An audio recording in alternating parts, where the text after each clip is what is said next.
Bienvenidos al estudio del libro de Primera de Pedro. El apóstol Pedro escribe esta carta a los cristianos en Asia Menor para prepararlos de la persecución por el gobierno romano que pronto vendrá. Pedro comienza su carta recordándoles a estos cristianos que tienen la alegría de poder compartir y difundir el evangelio en un mundo de muerte y decadencia. Luego les ayuda a eliminar el sufrimiento innecesario de sus vidas. Parte del sufrimiento viene en forma de persecución, pero algunos de estos creyentes se lo causan a sí mismos tomando decisiones insensatas. Pedro los anima a ser sabios en todas sus relaciones con la esperanza de que esto reduzca su sufrimiento. Finalmente, Pedro cierra esta carta con la amenaza real de la próxima persecución. Él prepara su mensaje en 1 de Pedro 3, 13 y 14 diciendo: ¿Quién es aquel que les podrá hacer daño si son apasionados por el bien? Pero aun si llegan a padecer por causa de la justicia, son bienaventurados. Aquí Pedro repite el asunto anterior de que si viven con justicia, la mayoría de las personas no tendrán el deseo de hacerles daño. No son una amenaza para los que desean una vida pacífica. Desafortunadamente, vivimos en un mundo malo, donde aquellos que hacen lo correcto son odiados por aquellos que hacen el mal. Ser víctima de este tipo de odio es una bendición, aunque es difícil de soportar. Los creyentes tienen la capacidad de ser poderosos testigos de Dios cuando amamos, incluso en medio del sufrimiento. Qué gran testimonio es cuando respondemos con amor, muy diferente a lo que el mundo podría esperar. Pedro continúa animándolos en los versículos 14 al 17. No tengan miedo por temor de ellos, ni sean turbados. Más bien, santifiquen en su corazón a Cristo como Señor y estén siempre listos para responder a todo el que les pida razón de la esperanza que hay en ustedes, pero háganlo con mansedumbre y reverencia. Tengan buena conciencia para que, en lo que hablan mal, sean avergonzados los que se burlan de su buena manera de vivir en Cristo. Porque es mejor que padezcan haciendo el bien, si la voluntad de Dios así lo quiere, que haciendo el mal. Pedro les dice en este pasaje que no teman ni se preocupen por la persecución. Quizás se pregunten, ¿cómo es posible? La respuesta es esta: paz. Paz que viene del saber que Cristo es mayor que cualquier sufrimiento, y cuando sufrimos por hacer el bien, imitamos a Cristo. Jesús es el ejemplo perfecto para seguir en tiempos difíciles. La buena noticia es que no tenemos que hacerlo por nuestra cuenta. El mismo Espíritu de Dios que está obrando en Jesús es el mismo que está obrando en los cristianos perseguidos, que leen la carta de Pedro.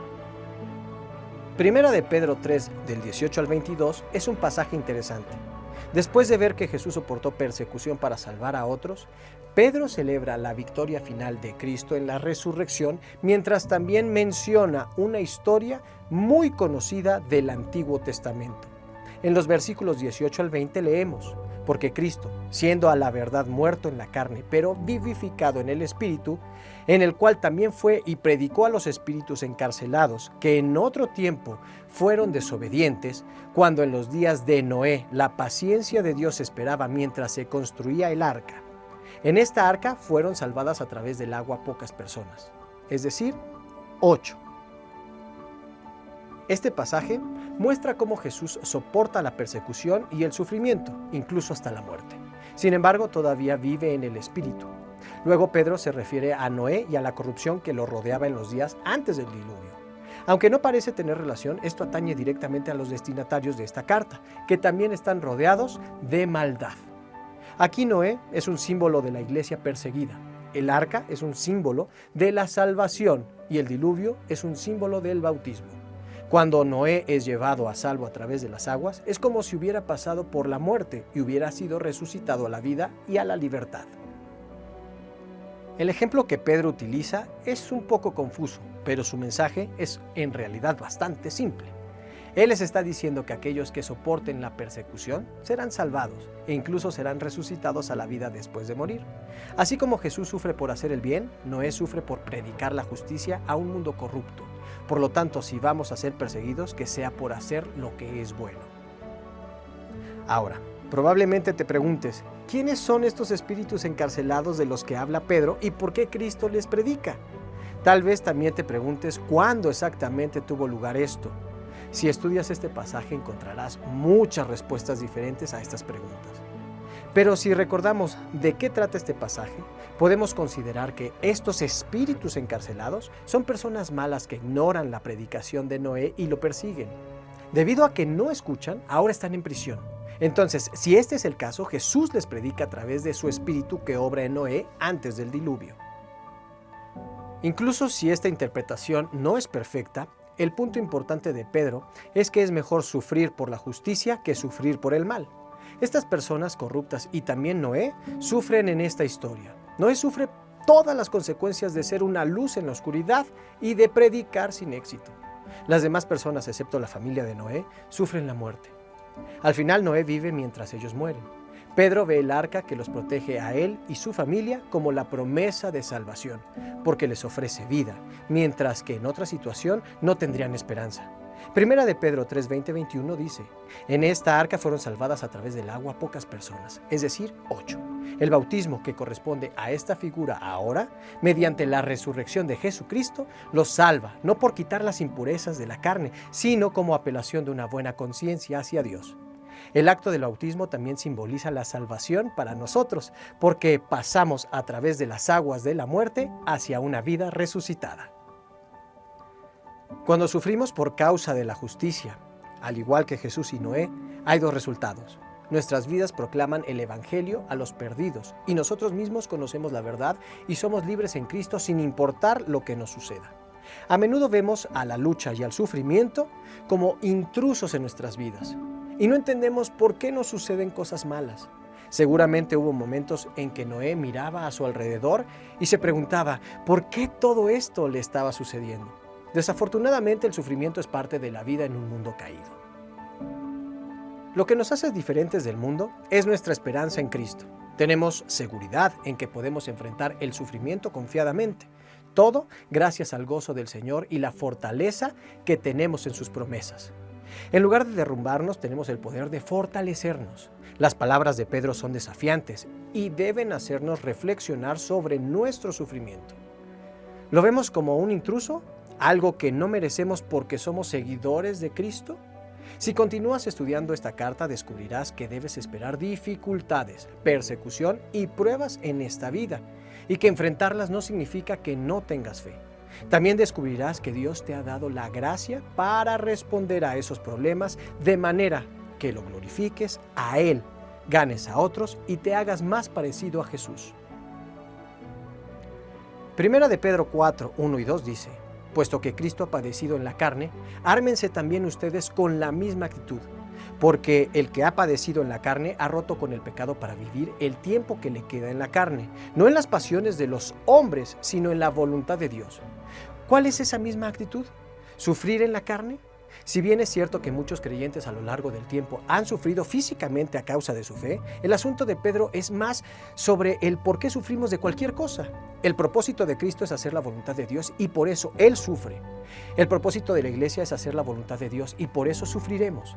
Pedro continúa dando lo que parece ser un consejo absurdo en los versículos 12 y 13. Amados, no se sorprendan por el fuego que arde entre ustedes para ponerlos a prueba, como si les aconteciera cosa extraña. Antes bien, gócense a medida que participan de las aflicciones de Cristo, para que también en la revelación de su gloria se gocen con regocijo.